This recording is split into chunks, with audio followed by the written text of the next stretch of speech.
మీ పేరేందమ్మా? అమ్మా, అందరికీ వందనాలు. యేసుతో సహవాసం గ్రూప్ వారికి కూడా నా ప్రత్యేకమైన వందనాలు తెలియజేసుకుంటున్నాను.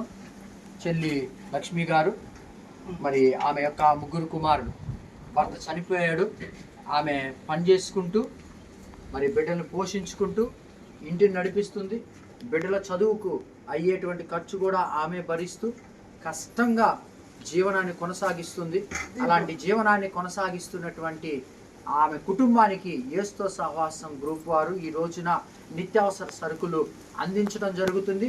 ఒక్కసారి ఆమె నివాసం చేసేటువంటి ఇంటిని చూస్తే చాలా ఆశ్చర్యాన్ని కలిగిస్తుంది. ఒకసారి మరి ఈ ముగ్గురు బిడ్డలతో ఉన్నటువంటి ఆ సహోదరి యొక్క ఇల్లు చూస్తే ఎంతో మరి దయనీయమైనటువంటి పరిస్థితి. ఇంట్లో కూడా ఏమీ లేవు.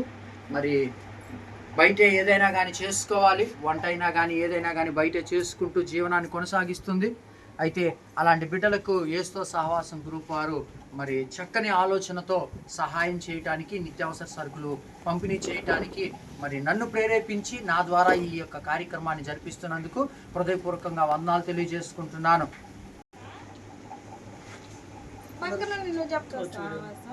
గ్రూప్ వారికి గారికి మరి నా హృదయపూర్వక వందనాలు. శాంతి అక్క, మీ యొక్క సహాయంతో ప్రసన్న బాబు గారు సరుకులు అక్క ఇదిగో నా చిన్న కుటుంబం.